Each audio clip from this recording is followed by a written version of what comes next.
세상에 이로운 법 지식 세이버. 안녕하세요, 임지연 변호사입니다. 얼마 전 헌법재판소에서 중요한 결정이 있었는데요. 바로 우리 민법의 유류분 제도에 관한 것입니다. 유류분 제도에 대해서 다들 한 번쯤은 들어보셨을 텐데요. 오늘은 유류분 제도와 최근 헌법재판소 결정 내용에 대해서 알아보도록 하겠습니다. 들어가기 전에 구독, 좋아요, 알림 설정 부탁드립니다. 우선 유류분이 뭔지 정확하게 한번 짚어보면요. 유류분이란 일정 근친 관계에 있는 상속인에게 보류된 상속재산의 일부로서 사망한 피상속인의 생전의 처분이나 사망에 따른 처분으로 빼앗을 수 없는 부분을 의미합니다. 즉, 일정 근친 관계에 있는 상속인은 상속이 개시되면 일정 범위 내에서는 피상속인의 재산을 상속받을 권리가 보장되는 것이죠. 이와 같은 유류분 제도는 1977년 민법 개정 시부터 유지되고 있는데요. 피상속인의 증여나 유증으로 인해서 공동상속인 사이에 공평한 이익이 침해되는 것을 방지하기 위해서 도입된 제도입니다.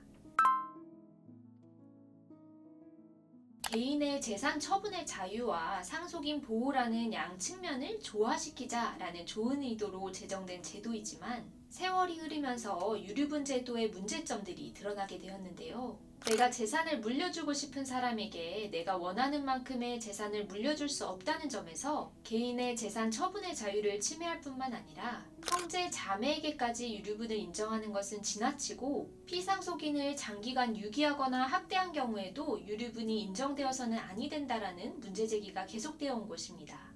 이와 같은 문제제기 속에 헌법재판소의 민법상 유류분 관련 조항들에 대한 심판 청구가 있어 왔고, 지난 2024년 4월 25일 유류분 관련 조항들에 대한 헌법재판소 결정이 있었습니다.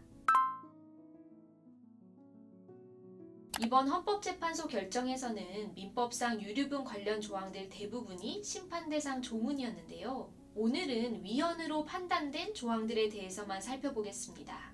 먼저 민법 1112조인데요. 민법 제1112조는 이렇게 직계비속과 배우자의 경우 법정상속분의 2분의 1, 직계존속과 형제자매의 경우 법정상속분의 3분의 1을 유류분으로 정하고 있습니다. 그런데 해당 조항은 단순히 직계비속, 배우자, 직계존속, 형제자매의 유류분을 정하고 있을 뿐 유류분이 상실될 수 있는 특수한 경우들에 대해서는 전혀 규정하고 있지 않다는 문제점이 있었습니다. 피상속인을 장기간 유기하거나 학대하는 등 폐륜적인 행위를 일삼아온 상속인에 대해서까지 획일적으로 유류분을 적용해서는 안 되겠죠.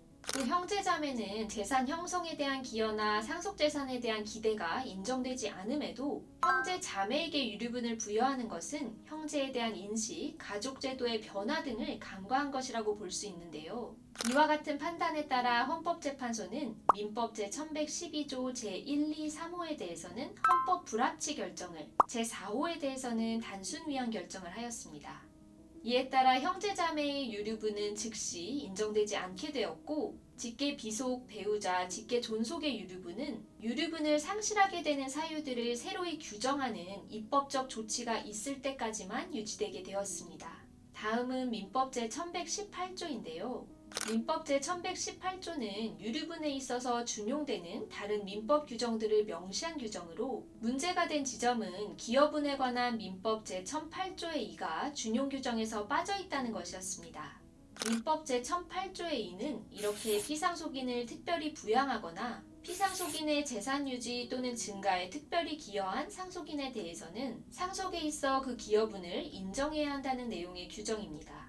그런데 유류분 산정에 있어서는 해당 규정을 준용하지 않다 보니 기여의 대가로 받은 증여재산 등도 유류분 산정의 기초재산에 포함되어 왔고, 피상속인을 위하여 기여한 자가 기여하지 않은 자의 유류분 반환 청구에 응하여 증여재산을 반환해야 하는 것은 부당하다라는 지적이 있어 왔고, 헌법재판소는 기여분에 관한 규정을 준용하지 않고 있는 민법 제1118조에 대해서 헌법 불합치 결정을 내린 것입니다. 이번 헌법재판소 결정에 따라 이제 형제자매가 제기했던 유류분 반환 청구 소송은 전부 기각이 될 것이고, 향후 가장 중요한 변화로 예상되는 부분은 유류분 상실 사유와 기여분에 관한 법적 공방이 더욱 치열해질 것이라는 점입니다.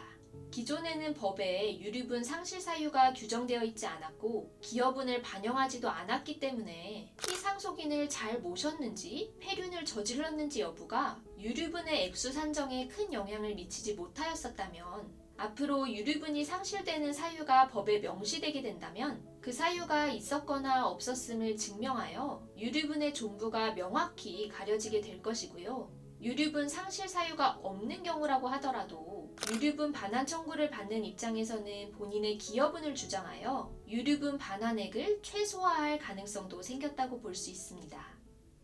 오늘은 유류분 제도와 최근 헌법재판소 결정의 내용에 대해서 알아보았습니다.